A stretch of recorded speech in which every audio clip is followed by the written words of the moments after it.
is part 2 of chapter 4 of Becoming Sister Wives. A few weeks later, my mother started bugging me about attending a church dance back in Lehigh. I had no interest in going. I was embarrassed about showing my face as a single woman, again, a divorcee. After all, everybody knew my story. I had been married to the son of a very prominent family, so my dirty laundry was public knowledge. It made me uncomfortable. But my mother insisted that I get my scent out there. I agreed to go to the dance, but only to escort my brother and sister who needed a social outlet. When I got to the dance, I felt like an idiot, but my mother was right, at least in part. I needed to put my face out there and show people that I wasn't ashamed. I was validated in the breakup of my marriage and had nothing to hide. At the dance, I ran into Mary. She immediately rushed over and started talking to me. She was friendly and sweet. "Thank you so much for talking to me," I said. "I feel like such an idiot right now. It's so nice of you to think of me." After a while, Mary returned to Cody and their friends. When the second to last song of the night came on, Cody asked me to dance. I was shocked.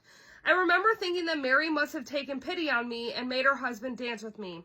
I felt like a complete loser. But I let Cody have his pity dance, and I thought it was kind of Mary to send him over. When Cody and I started dancing, we were immediately at ease with each other. I felt relaxed around him. Cody was easy to talk to. Eventually, we stopped dancing and stood chatting in the middle of the dance floor. During that song and the next, we opened up to each other like it was the most natural thing in the world. I forgot about the dance, the hall, and all of the people around us. For 10 minutes, it felt as if Cody and I were the only people in the world. All of a sudden, Cody said, "Will you excuse me, please?" They were saying a prayer to finish the dance, and I hadn't even noticed. I'd completely lost track of time and place. It was as if Cody and I had escaped to an island together. I'd been so involved in our conversation that I'd forgotten where we were. After the prayer, Cody and Mary came up to my sister and me and started talking. The four of us talked until they kicked us out of the hall. Then we stood on the steps in the dark of the building and talked until 2 in the morning. I was curious about Mary and wanted to get her know her better, but she was very quiet. Cody kept engaging my sister in conversation about plural marriage. She was a first wife and was interested in living the principle, which intrigued Cody. My impression of Cody was that he was a nice, thoughtful, interesting man who liked conversation. After he and Mary left, my sister started teasing me, telling me that she was sure Cody liked me. I told her she had no idea what she was talking about. Then I explained it wouldn't have mattered if Cody had been head over heels for me. I had made an agreement with myself and with God. I was not putting myself out there. I was not available. If God wanted me to marry someone, then he'd have to hit me over the head with it and give me an irrefutable proof that this is what I was meant to do. In the meantime, I told my sister, I'm going to figure myself out and get my kids in a safe situation. The next day, I drove home to southern Utah. I assumed I'd never see Cody again. Now it's from the point of view of Cody. After Mary and I met Robin on the lawn of her cousin's house, Mary instantly sensed that there was something special about Robin. I was nervous because Robin was divorced, and divorce can bring a lot of technical difficulties in terms of blending families and raising another man's children. I had always declared that I wouldn't invite this situation into my life, but the stirring I felt around Robin changed this almost right away. The stirring in his pants. Mary was incredibly excited to run into Robin at the dance. She acted like a schoolgirl, figuring out how and when I should ask Robin to dance. The minute Robin and I hit the dance floor, I became transfixed by her spirit.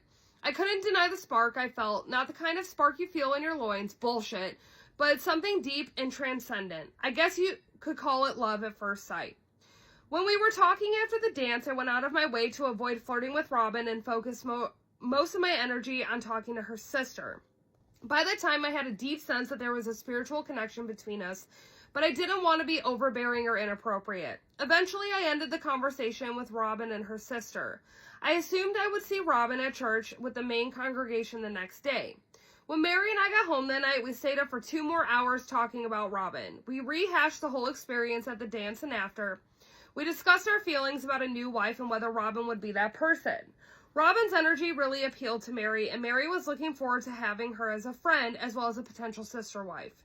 Despite our minor agreements, our family was stable. All my wives were happy. Our children were happy. We had arrived at the place we've been dreaming of since I married Christine. It seemed like an insane idea to threaten the peace in our household by considering a new wife. Both Mary and I were convinced that Robin had a wonderful spirit, kind and profound. Even our brief conversation with her stirred our souls. We wanted to get to know her better. I felt an undeniable connection to this woman I had just met, as did Mary. This connection was so deep and spiritual that it kept us up all night. We were lost in our own world as we discussed the undeniable feeling we both shared that Robin was not just a special person on her own, but a special person to us. Mary and I kept looking into each other's eyes and saying, something's happening, we feel something's happening. Before we went to sleep, I climbed out of bed and went to the living room. I fell on my knees and began to pray. I told God that I felt a stirring and that I wanted to know if this special woman I just met belonged in our family. When I got to church in the morning, Robin was nowhere to be found. I was crestfallen. I was certain that she was as interested in me as I was in her. It seemed impossible to me that she wouldn't have attended my congregation in hopes of seeing me again. I was angry at myself. If I'd known that Robin wasn't going to be at church the next day, I would have never been a gentleman and ended our conversation the previous evening. I would have insisted we all go out for pie and stay up as late as possible. During church, Mary texted me to ask if I'd seen Robin. I told her I hadn't. Mary was as disappointed as I was. After the service, I saw Robin's cousin Reba, who had introduced us in the first place. I was still a little giddy from the night before, since I believed that Robin and I had a deep connection. There was no way in my mind that our experience could have been one-sided. I was simply convinced that she was smitten with me as I was her. So I went up to Reba and said, maybe you should call Robin and ask her who she's thinking about right now. Reba looked baffled. A week later, Reba told Mary and me that she wanted to come over to our house to talk about what our intentions were regarding Robin.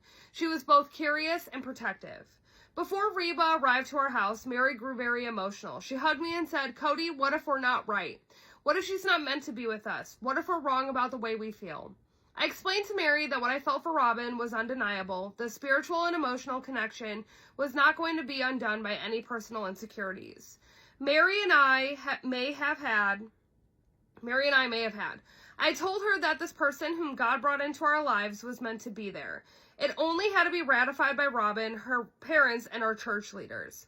When Reba showed up, she was very direct. I have to know what you two are thinking about Robin, she said. Mary and I exchanged glances, and then we explained that we'd both been bitten by the same love bug. We told her that our feelings concerning Robin were profound. We explained that we fully intended to look into getting to know Robin better if she was open to it. Reba got a little giddy. She loves Robin, and she loves us. She was excited to see if our families were meant to be together. Go to part 3.